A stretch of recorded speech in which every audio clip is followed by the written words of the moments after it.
The critical portion of these verses for our specific purpose here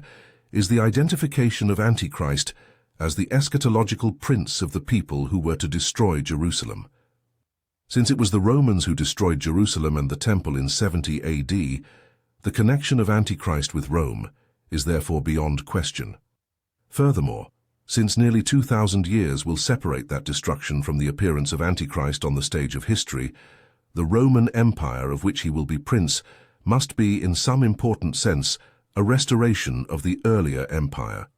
thus in part explaining the amazing recovery of the beast from its fatal wound, as this applies in part to the Ten-Kingdom Empire, namely, as a revival of Rome, Revelation 13:3, 12 and 14. Inasmuch as the Roman people, the Latin language and the imperial system of Rome are not likely candidates for any sort of restoration, it seems fairly certain that this revival of empire must be meant in the territorial sense, so that the Ten-Kingdom Empire will be a revived Rome primarily in the sense of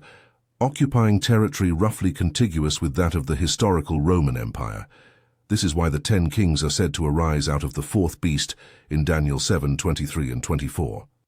Apropos of our point here is the necessary conclusion that Babylon cannot therefore be situated within the same territory as that of revived Rome, since, as we have established, she is fundamentally distinct from the Ten-Kingdom Empire, and thus this consideration eliminates a European, Mediterranean or Near Eastern location for her, inasmuch as Rome dominated all of these areas. The beast which you saw was, that is, existed, and is not, that is, came not to exist and is going to rise from the abyss, that is, the revival of Rome on the one hand and apparent resuscitation of Antichrist on the other, and is going to its destruction. And the inhabitants of the earth, those whose names have not remained written in the book of life where they were written from the beginning of the world, will be in awe when they see the beast, because he was, that is, existed, and is not, that is, came not to exist, and will again be present on the scene, that is, seem to return to life in the case of Antichrist and be re-established in respect to the empire. This calls for a mind having wisdom. The 7 heads of the beast are 7 mountains whereon the woman sits. They are also 7 kings. The first 5 of these kings have fallen. The next, that is the 6th, is now alive.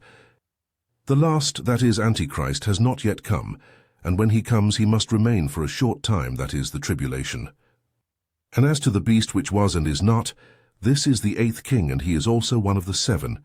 and he is going to his destruction. Revelation 17:8 through 11. While the 7th king, who has not yet come, is Antichrist, the preceding 6 kings are Roman emperors. For the 6th king now is alive, while 5 have died. Nero was the Roman king or emperor alive when John wrote Revelation, and he was preceded by the 5 prior Julio-Claudian rulers, Julius Caesar, Augustus, Tiberius, Caligula, and Claudius. Inasmuch as the Julio-Claudian line of succession came to an end with Nero, and has long since disappeared into the dust of history, Antichrist can only be said to be the 7th king, in the sense of being, in effect, the next ruler of restored Rome, gaining control of her territories, after his rise to power in his own country, Babylon. The second part of this proposition, namely, that while Antichrist rules New Rome, he is not properly of New Rome, is made clear by the text of verse 11, which states that he is the 8th king, at the same time that he is of the 7 previously mentioned kings. The only way that this can be true is if Antichrist is both a king in the line of the Caesars, that is the 7th king, a title which demonstrates his complete control of revived Rome, and at the same time a king in his own right outside of any Roman Empire, that is the 8th king, king of Babylon. While 8th here is employed to mean essentially outside of the 7, it also has significance in respect to the 7 heads in their capacity as 7 kingdoms, for we know from Daniel 7:7 through 24 that of the 10 horns of Revelation 13:1, 17:3 and 17:16, 3 are kingdoms gained by outright conquest, making the 7 heads and 7 remaining horns, to which they correspond, the basis of Antichrist's power in Europe. Since each of these hornhead kingdoms has a king allied to Antichrist, he, the beast himself, is also the 8th in the sense of being the supreme king who rules over all the rest. This passage thus shows that Babylon is not part of the territory of historical Rome, for Antichrist and his realm, Babylon, are clearly marked out by these verses as being separate from revived Rome. Characteristics of Babylon.